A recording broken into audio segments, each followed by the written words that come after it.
Glædelig søndag og velmødt til gudstjeneste i dag.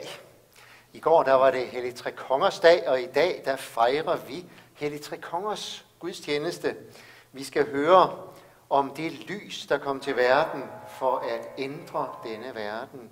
Og jeg har tændt et lys som et billede på ham, der kom som verdens lys, og som et billede på min bøn for os, at vi må se ham, og at han må varme ind i vores sind og i vores sjæl.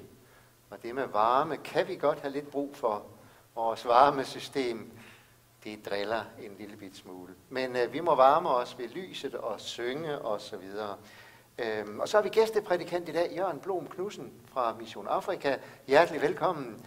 Du vil i dag prædike for os og fortælle om Sat 7 eller Sat 7, eller hvad vi kalder det, den kristne radio- og tv-station.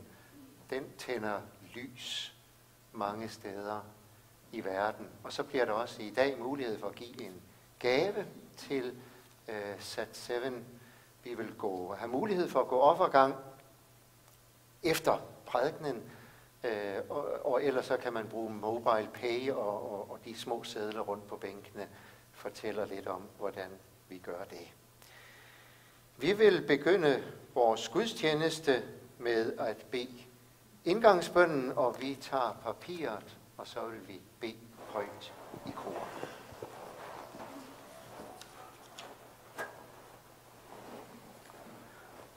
Vi vil bede sammen. Herre, jeg er kommet ind i dette dit hus for at høre, hvad du, Gud Fader, min skaber. Du, Herre Jesus, min frelser. Du gode Helligånd, i liv og død, min trøster vil tale til mig.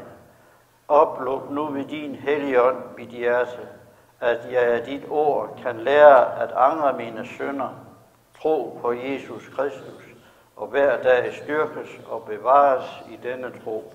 Amen. Og vi skal begynde med at synge nummer 136, Dejlig er den himmelblå. Amen.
Herren være med jer.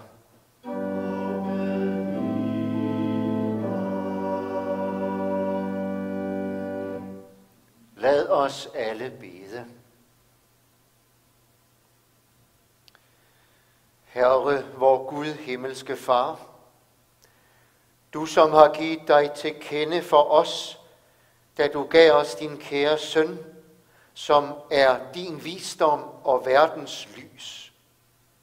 Vi beder dig, giv os din Helligånd, så vi frygter dig, vandrer i lyset og holder os fra det onde ved din søn Jesus Kristus, vor Herre, som med dig lever og regerer i Helligånds enhed. En sand Gud fra evighed og til evighed.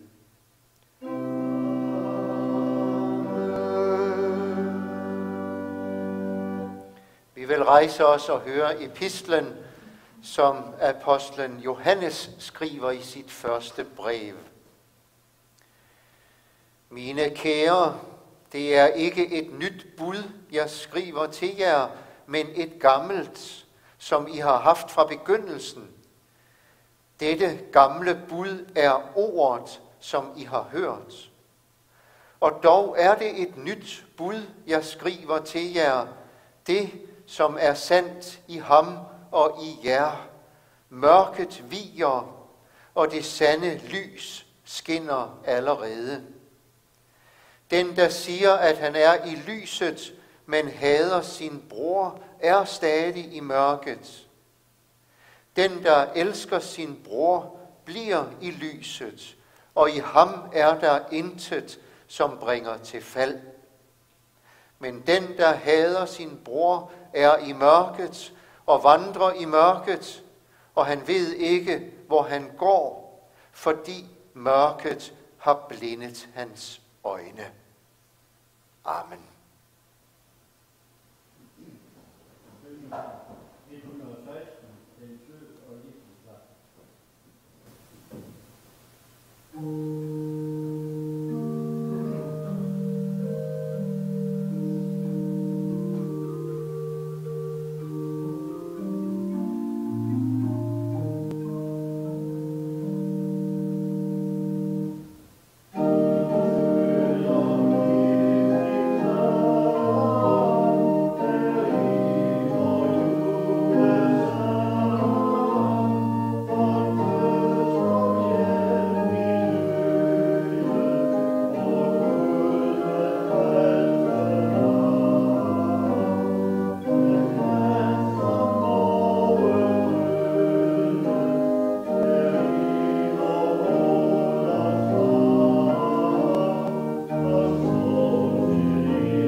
vil rejse os og høre beretningen om de vise mænd, som hører til her ved Helligtrekonger.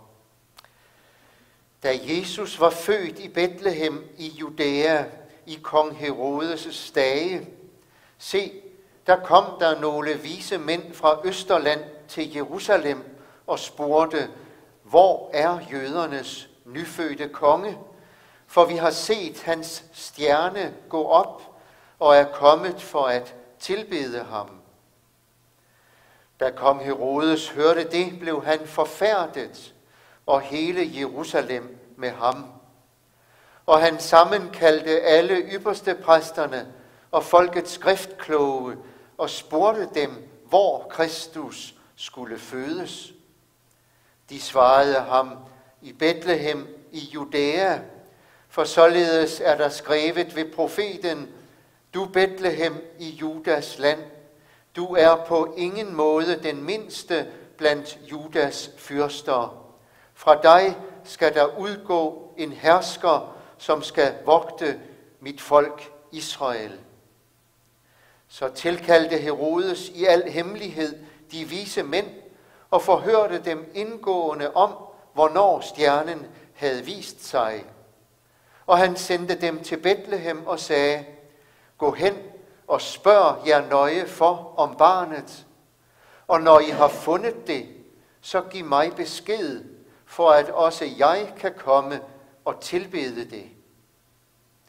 Da de havde hørt på kongen, tog de afsted, og se, stjernen, som de havde set gå op, gik foran dem, indtil den stod stille over det sted, hvor barnet var.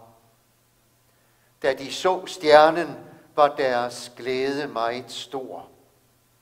Og de gik ind i huset og så barnet hos dets mor Maria, og de faldt ned og tilbad det, og de åbnede for deres gemmer og frembar gaver til det, guld, røgelse og myrra. Men i drømme fik de en åbenbaring om ikke at tage tilbage til Herodes, og de vendte hjem til deres land af en anden vej. Og lad os i kor bekende vores kristne tro, vores dåbspagt. Vi forsager djævelen og alle hans gerninger og alt hans væsen. Vi tror på Gud Fader, den almægtige, himlens og jordens skaber. Vi tror på Jesus Kristus, hans enbårne søn, vor Herre, som er undfanget ved Helligånden, født af Jomfru Maria, pint under Pontius Pilatus, korsfæstet, død og begravet, nedfaret til dødsriget, på tredje dag opstanden fra de døde, opfaret til himmels, siddende ved Gud Faders, den almægtiges højre hånd, hvorfra han skal komme at dømme levende og døde.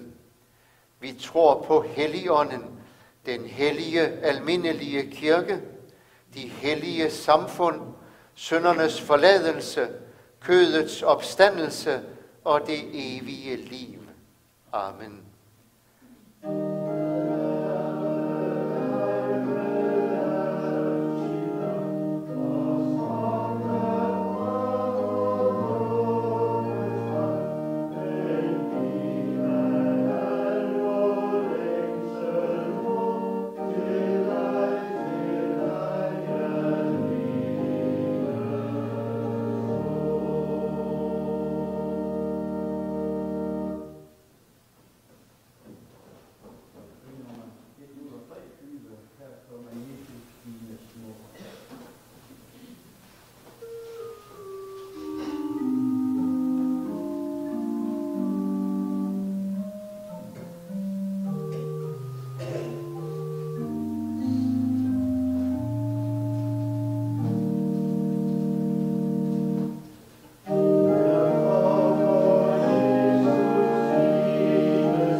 Dette hellige evangelium skriver evangelisten Johannes.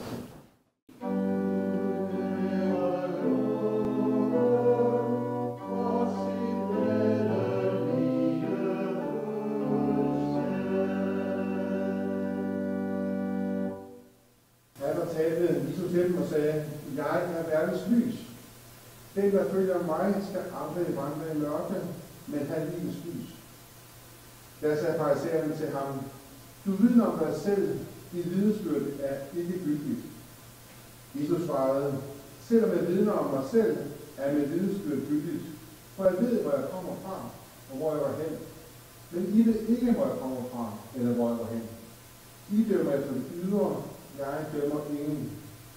Men selvom også en gang dømmer, er mit dom sand, og jeg er ikke alene, men faderen, som har sendt mig, er med mig. Og i jeres egen lov står der skrevet, at det vidnesbyrd for 2 mennesker er gyldigt. Jeg vidner om mig selv, og så vidner også faderen om mig, som sendte mig. De spurgte så, hvor er din fader? Jesus svarede, du kender hverken mig eller min fader. For gennem til mig kender de også din fader.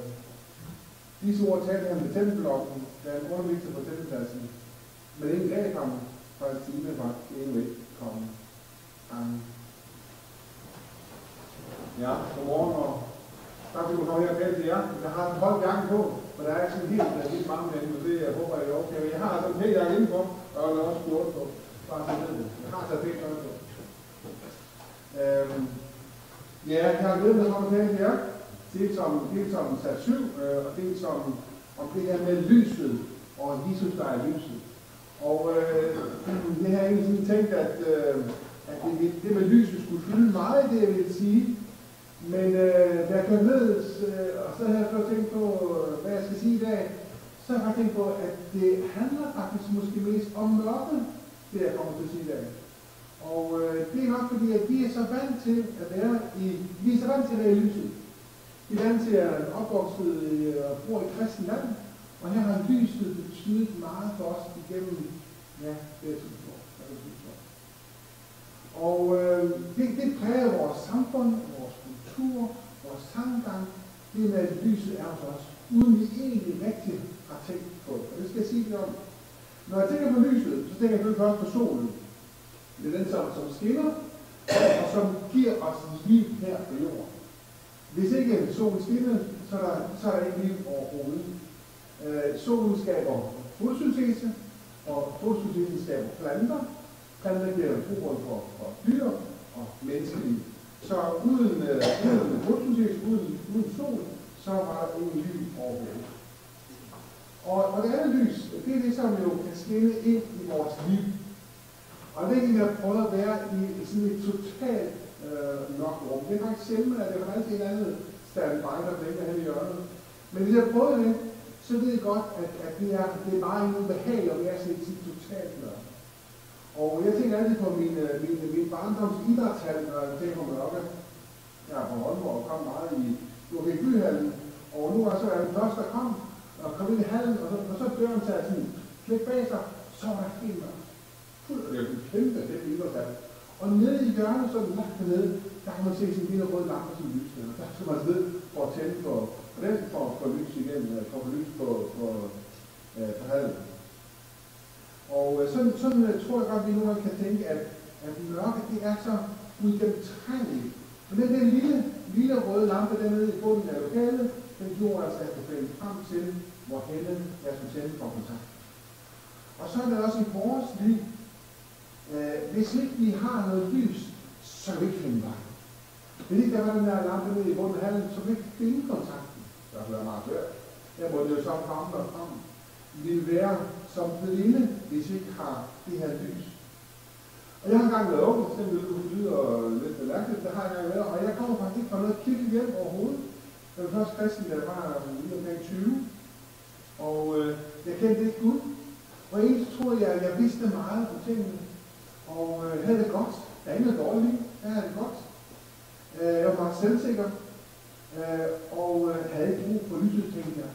Men i virkeligheden, så var jeg jo blind og famlede mig rundt og kunne ikke se nogle ting overhovedet. Men det så jeg først, da lyset kom ind i mit liv og oplyste mig og skinnede ind i det. så kunne jeg se, at jeg faktisk var på vej i en helt forkert retning af mit liv, og gjorde ting, der var helt skøre. Men jeg så det først, da lyset kom ind, fordi jeg var i det her mørke, og jeg var blind og kunne se noget. Og det var egentlig lidt ubehageligt, for at være helt ærlig, da Guds lys så skinnede ind i mit liv. Og det er jo fordi, at lyset har den ubehagelige ting, at det lyser alle kroge op af ens liv, og man ser de ting, som man ikke er så stolt af måske. Så det var egentlig ret ubehageligt. På den anden side var det også meget befriende, fordi når Guds lys skinnede ind i mit liv, så ville jeg ikke forestille mig noget, og ligesom foregive at være noget andet, fordi altså, han havde set, hvad der var ud af alle krogen Gud. Så jeg ville ikke forestille noget. Så på en måde var det meget skræmmende, men på en anden måde, så var det også lettende og befriende, at lyset kom ind.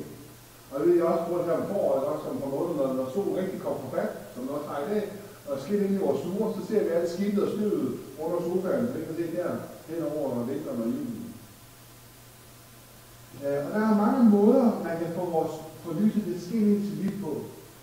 Vi kan gøre, som vi gør i dag, med at gudstjeneste, gennem prædiken, gennem salmer, liturgi osv., så kan Gud tale til os. Det kan også være en vandring ud i naturen, hvor man får at tale med Gud. Det kan også være en samtale med en god vej eller med en god ven. Og der er mange måder, hvorpå det lys kan skinne ind i vores liv og ramme os og tale til os. Og det er vigtigt, tror jeg, at lade det lys komme ind i vores liv. For det så bliver der altså mørke, og det skal også skinne ud i alle krogene. Og lyset har den fantastiske effekt, at det fortrænger mørke. Der hvor lyset er, så opdager mørke. De to ting kan ikke eksistere i samme rum. Det er nødvendigt, at når lyset kommer, så vil mørket forsvinde. Det er ikke modsat. Altså, mørke kan ikke fortrænge lyset, men lyset fortrænger mørke. Og det gør det på mange måder. Og mission, som vi også handler om i dag, det er jo også at sprede lyset. De mennesker, som ikke har hørt det glade budskab af Jesus, de er i mørke. Og det kan være i Danmark, det kan også være andre steder i verden. Og i dag skal jeg lidt om Sat 7, og jeg kommer jo fra Midtafrika, og vi er en af de partnere, som Sat 7 har i Danmark. Der er 3, udover også bibelskabet, der var fra sådan nogle værre. Og Sat 7 arbejder i de her lande, i Nordafrika, i Mellemøsten og i Centralasien. Og det er her, at der for alvor er mørke. Og det er et mørke, som kan være meget svært at sige, kan man gennemtrænge det. Og det har man ikke kunnet i rigtig, rigtig mange år. Det er det, vi kalder 10-40-vinduet, og det her er ganske få, jeg tror det er under 1% af den samlede kirkes missionsindsats midler bruges i det her område. Og der er altså virkelig mørke. Mennesker kender ikke ud, og det er forfærdeligt på mange måder at leve der, forfølgelse osv. Rigtig meget mørke er. Og vi tænker, når vi hører om andre lande, at det er ligesom hos os. Og det er det ikke. Det er ikke som os hos os. Det er meget anderledes at bo der. Og det er fordi, at mørket råder der. Og vi har været vant til at have evangeliet her i 1000 år. Det har det ikke der. Derfor råder mørket. Og det påvirker deres samfund. Det påvirker deres familier. Det påvirker alt det, de tænker på. Det må de leve på. Og derfor er det vigtigt, at vi får fat i lyset. Og der kommer nogle tal her på daglig, om hvor mange mennesker der er. Og jeg læser et brev, og se, hvor man skal have sin vel, når man ser skærmen. 50 millioner mennesker også. Der er 6.000, som er over 30 år. 2% er arbejdsløse. Masser af analfabeter. Mange flygtninge. Ingen demokrati. Ingen presfrihed. Ingen religionsfrihed. Og ingen rettigheder for kvinder. Og det her, venner, det er mørke. Det er det, som mørke er. Og det er det, som den lys, som vi har i Jesus, kan fortrænge og få til at forsvinde i de her lande, når vi ellers kan komme til dem og fortælle dem om Jesus. Og de her lande er jo på mange måder, det er jo ting, steder, hvor kristendom startede, og hvor der er meget forfølgelse, meget diskrimination, og det er det her mørke, som er der. Og det er forbudt på hver måde at stille vision. Men Sat 7 har altså fundet en måde ind på, hvor de får lov til at lave kristne programmer for kristne. Og så er det så det her ekstra spil over, kan sige på engelsk, at muslimerne også kan høre evangeliet, også kan komme i kontakt med lyset. Og det gør det så igennem Sat 7. Og der er ikke så mange kristne, der er længere. Det er faldende kristne, hvor de værste forfølgelser er der de sidste 1000 år. Og der er masser af fordomme og misforståelser omkring kristne i landene. Og det er det, som jeg siger, det er det sande mørke. De her mennesker, de har ikke mulighed for at høre noget. De kan ikke gå ind i en kirke, for der er meget på af dem. De kan ikke gå på nettet og finde bibelskriftsteder eller fastesider, for de er blokeret. De kan ikke købe en bibel. De kan ikke købe en sangbog. Så de er i mørke. Og de har de her fordomme om, at kristne er onde mennesker. Vi spiser børn og så videre. Der er mange fordomme dernede, som de reelt tror på, at sådan er kristne. Og derfor er det altså det her meget, meget stærke mørke. Og Sat7 gør, hvad de kan for at nå ud til de mennesker, og gør det på den måde, at de sætter satellit-tv ind i folkestyret. Og på den måde kan man faktisk have en kirke, hvor man aldrig kommer i en kirke, man kommer ikke til nadver eller forsøger salmer sammen, men man kan altså have for opbyggelse igennem det, som Sat7 sender ud til stuerne. Og mission er jo at sprede det her mørke, sådan så at de kommer i kontakt med evangeliet. Og Sat7 gør det på den måde, at man kommer i kontakt med evangeliet, og så kan vi ringe ind til studierne og få en samtale. Og over 100.000 mennesker ringer hver år ind til Sat7 og spørger om et eller andet med kristendom. Om at få tilsat en bibel måske, eller på anden måde vide mere om kristendom. Og masser af mennesker bliver hvert år kristne gennem at se de her satellit-tv-programmer. Og på den måde er vi med til at sprede mørket i landene. Og mange, der bor i landene, er frustreret over islam, fordi de ikke får det, de troede, de vil få islam, fred og så videre, men de finder ud af, at det bare er slid og skæb det hele. Så tænker de, at der må være noget andet, der må være et andet Gud, og kan så sakke ind i de kanaler, og på den måde komme i kontakt med evangeliet. Og Gud ønsker jo, at alle mennesker skal have mulighed for at møde evangeliet. Og jeg har en lille video, som vi skal se her, om hvordan det rent faktisk foregår, og lave de her programmer, og hvordan responsen er på det. Sat7 er en kristen satellit-tv-station, som deler Guds kærlighed med folk i Mellemøsten og Nordafrika. Vi sender på 4 forskellige kanaler på 3 forskellige sprog. Arabisk, farsi og tyrkisk. Vi sender programmer for både voksne og børn og har en ufattelig alsidig sendeflade. Med direkte programmer med live interaktioner, kristne spillefilm og tegnefilm, bibelundervisning, programmer for kvinder og ægtepar, programmer om familieliv og børneopdragelse i en kristen kontekst, helt almindelig skoleundervisning for blandt andet børn i flygtningelejre eller piger, som ikke får tilbudt skolegang. Programmer med lovsang, som vores seere samles om i husmenigheder, hvor de ikke har mulighed for at mødes offentligt som kristne, og meget mere. Vores vision er at se en voksende kirke i Mellemøsten og Nordafrika selvsikre i den kristne tro og vidne, som tjener fællesskabet og bidrager til et bedre samfund og kultur. Og vores mission er at give kirkerne og de kristne i Mellemøsten og Nordafrika en mulighed for at vidne om Jesus Kristus gennem inspirerende, informerende og uddannende tv. Udover at sende satellit-tv er vi aktive på sociale medier, og vi har i gennemsnit over 1000 seerkontakter hver dag. Du kan være med til at bære arbejdet økonomisk og gennem forbøn. Tusind tak for støtte til at gøre Guds håb og kærlighed synlig midt i håbløshed og konflikt.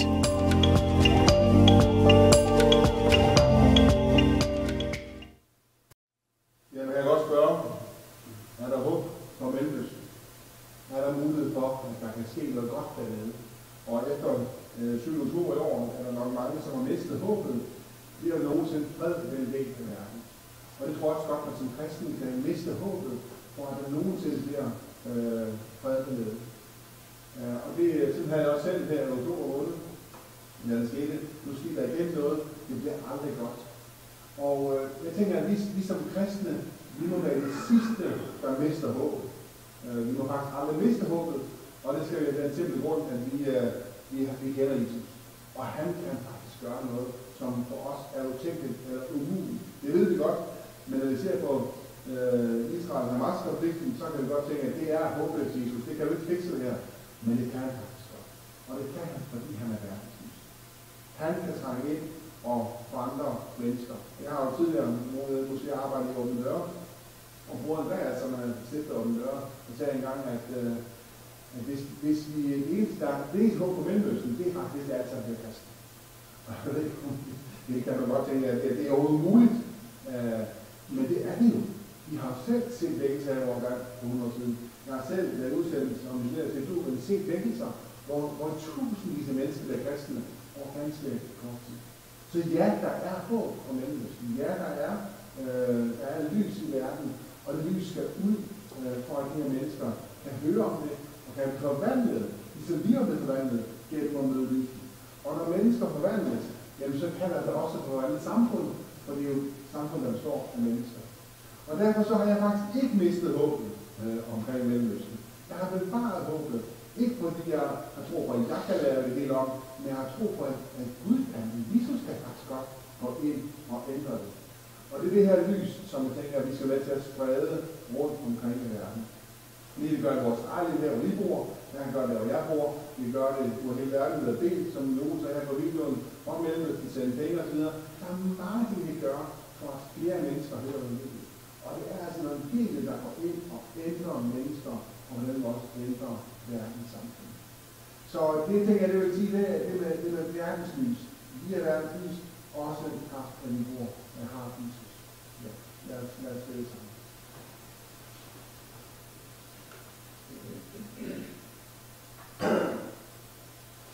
Tak og evig ære af dig og Gud, Fader, Søn og Helligånd, du som var, er og bliver en sand til Gud, højlået på første begyndelse, nu og i al evighed. Herre Jesus Kristus, vi takker dig, fordi du er født som menneske, for at dig kan få en ny begyndelse med livet. Det er det, der støtter og vejleder os alle, så vi kan leve vores liv, sådan som du vil. Vi beder for din kirke på jorden, og at hvor den findes, at det må være sand vidnesbyrd om din kærlighed til alle mennesker. Vi beder for alle, som har det svært, dem som selv er gældt over livet, dem som livet er hårdt, har været hårdt med, dem som lider under sorg og ensomhed eller anfægtelse. Trods at styrke dem, så de ikke mister dig og syne. Vi beder for dem, som lider under fattigdom og retfærdighed. Støtte deres bestræbelser for retfærdighed, og det er altså dele vores rigdom, så er det nok til alle. Det bliver også vores eget land.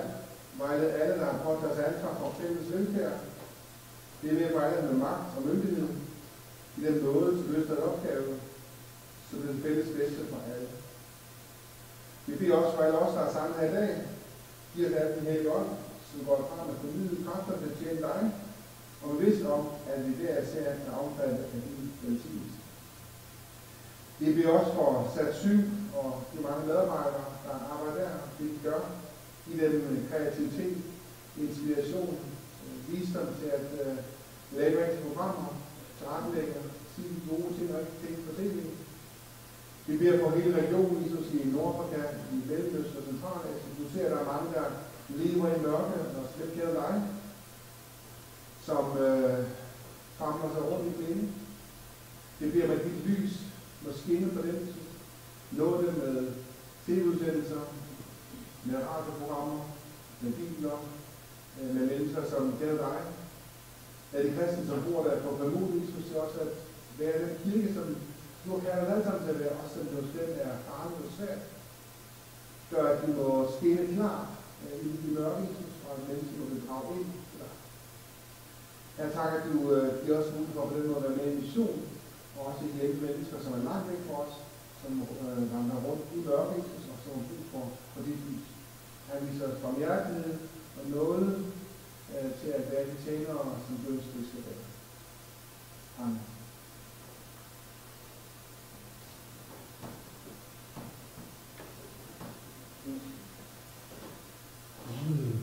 Inden vi lige får præsenteret næste salme, så er vi jo nu under næste salme, der er mulighed for at få opgang, og jeg ved godt, at vi står ikke med så mange kontanter, som vi har gjort tidligere. Så i dag der er man velkommen til at hive telefonen op af lommen, og lige scanne koden her, og så kan man være med til at give en gave til sat 7, som vi nu skal lære alle. Jeg har det faktisk sat 7, men sat 7. Man må gerne vælge det. Man må vælge det hele. Så, og på det her papir, der står der, at vi samler ind til Provstiets Ydermission, og sat 7 er jo den ene del af det, men i dag går alt det, vi samler ind til sat 7. næstfølgende søndag, der deler vi indsamlingen. Så tak for en god gave her i næste salme og ellers med telefonen. Og det er nummer 10, vi skal synge nu, vil vi synge og være glade. Det er nummer 10.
Lad os bede.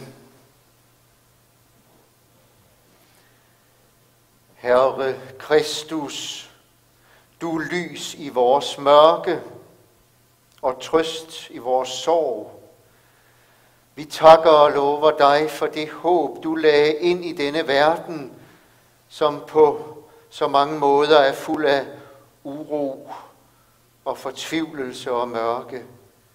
Giv os at se dit lys og hvile i det, du kom til verden med. Og hjælp os hver gang mørket trænger sig på, at vi retter vort blik og vort håb imod dig, som sejrede over mørket, over synden og døden. Lad altid dit lys skinne iblandt os, og lad os aldrig miste den glæde, som du bragte til verden. Og så takker vi dig for jorden, du har skabt, og for livet, du har givet os. Og tak for de mennesker, vi har fået lov til at dele livet med. Vi takker dig, fordi du har kaldet os ind i din kirke og menighed. Tak for den store nåde, at vi i den hellige dåb er blevet dine børn, og at du kommer til os i den hellige nadvers brød og vin, for at række os din nådige tilgivelse og for at tage bolig i os. Vi beder for din kirke her hos os, i vores land og ud over hele jorden, at du vil bevare kirken på ordets grund. Og vi beder om, at du vil vejlede vores menighedsråd, vores provst og biskop og os alle. Og så beder vi for de mange forfulgte kristne. Trøst dem og lad dem mærke, at du er hos dem. Hjælp også alle, som lider under fattigdom, krig og nød. Vi beder for de mange, som er ramt af naturkatastrofer og hungersnød, og for alle, som har fået deres liv revet i stykker. Vi beder for alle, som lider under krig og ufred. Vi beder om fred mellem folk og nationer. Vi beder om fred i Ukraine, og vi beder om fred i og omkring Israel. Tak for fred og frihed i vores land. Og vi beder for alle, som har fået magt og ansvar betroet. Vi beder for dronning Margrethe og hele det kongelige hus og familie. Ligesom vi beder for regering og folketing og for folkevalgte politikere, for politi og domstole, medier og meningsdannere. Giv vilje og visdom til at værne imod ondskab og uretfærdighed og til at lede på troens vej. Vi beder for vores familier og ægteskaber og for alle, som lever alene.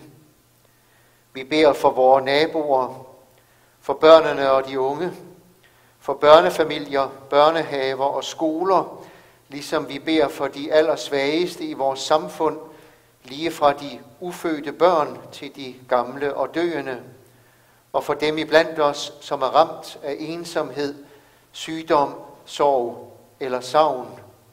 Vær nær med lindring og dit ords trøst.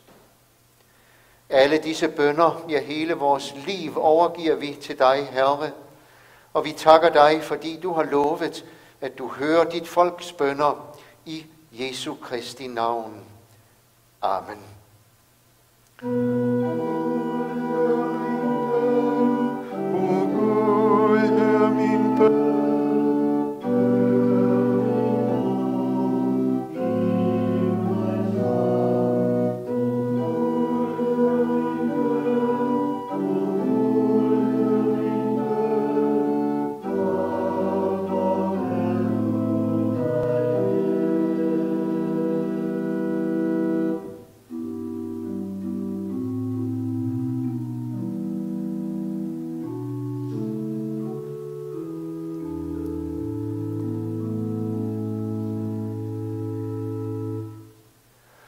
Opløft jeres hjerter til Herren, lad os prise hans navn.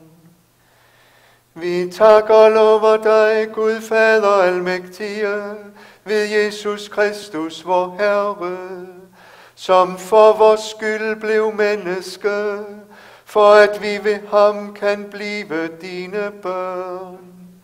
Derfor vil vi med hele din menighed, på jorden og i himmelen, i kor med alle engle, synge din herlighedslovsang. Hellig, hellig,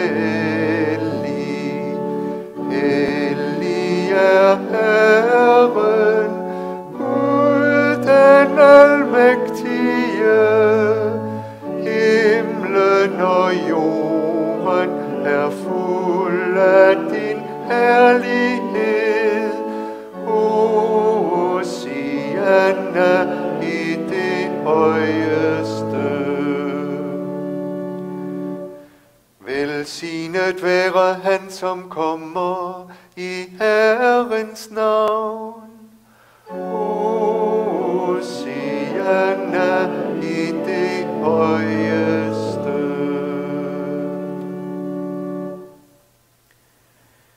Lovet være du, hellige Gud og Far, fordi du friede os ud af mørkets magt og førte os over i din elskede søns rige.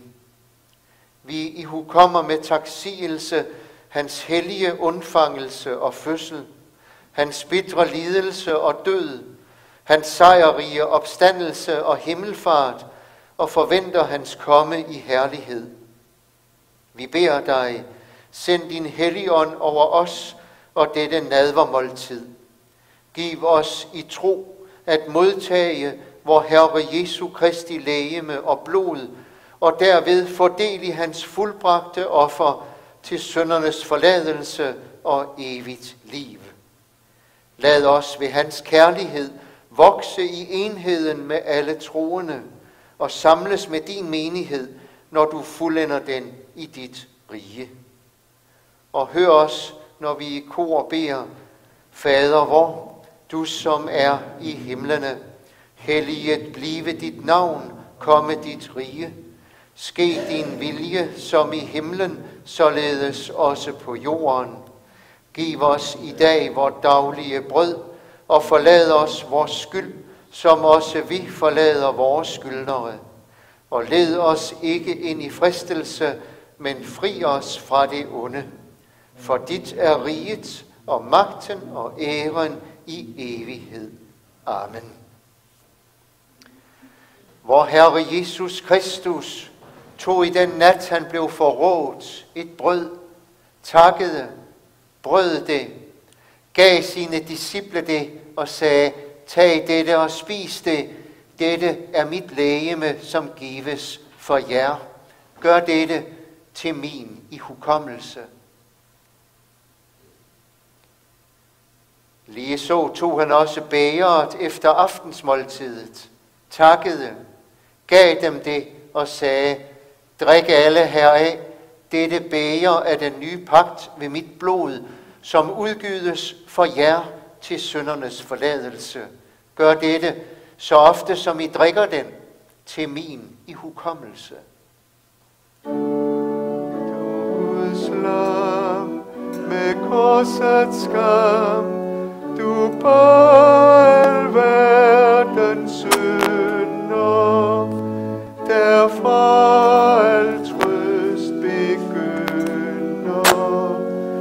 Miskunde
den korsfæstede og opstandne frelser, vor Herre Jesus Kristus, som nu har givet os sit hellige legeme og blod, hvormed han har gjort fyldest for alle vores synder. Hans styrke og opholder os derved i en sand tro til det evige liv. Hans fred og glæde være med os. Amen.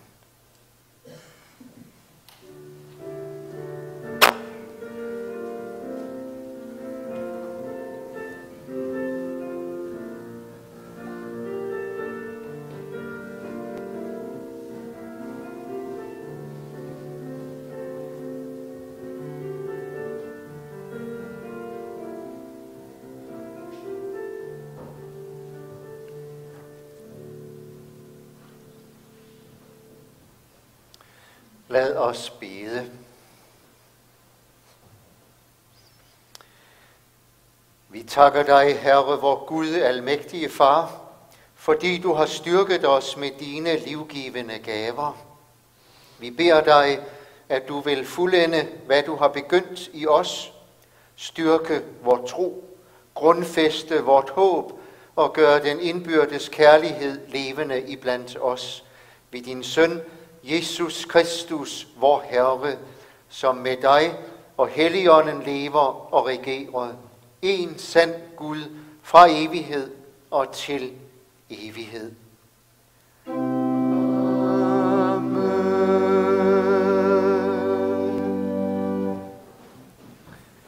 Herren velsigne dig og bevare dig. Herren lad sit ansigt lyse over dig og være dig nådig.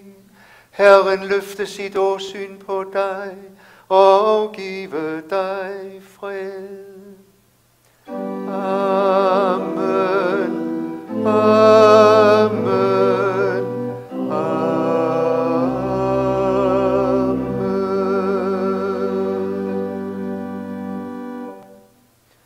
Sidste salme, den synges vist nok bedst stående. Dejlig er jorden.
Så er vores gudstjeneste forbi. Tak til dig, Jørgen, for dit ord til os og din fortælling om sat 7.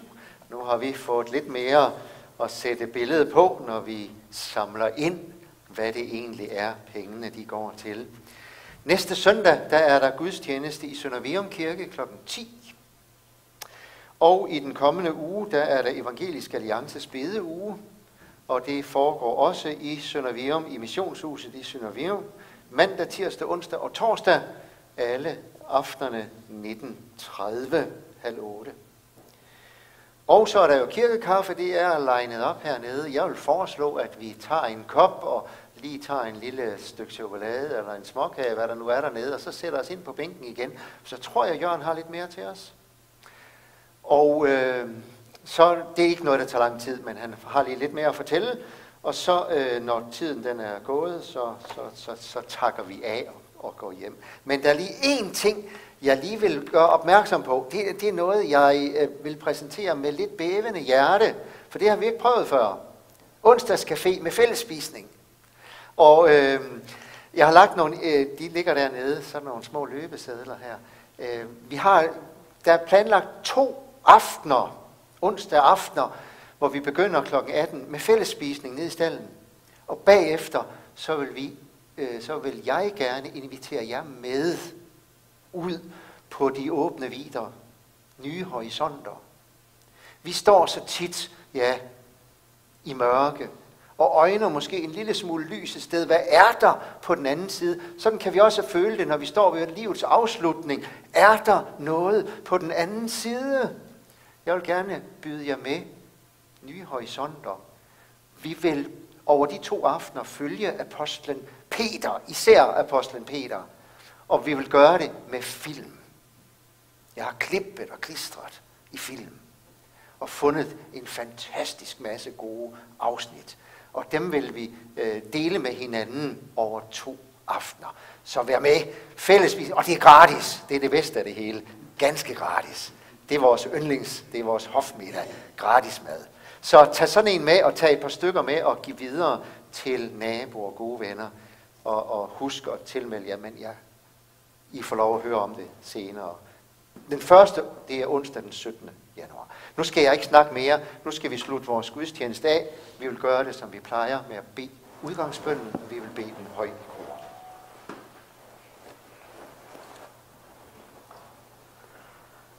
Herre, jeg takker dig af hele mit hjerte, fordi du har lært mig, hvad du vil, at jeg skal tro og gøre. Hjælp mig nu, min Gud, ved din Helligånd, at jeg må holde fast ved dit ord og styrkes og trøstes i liv og død. Amen.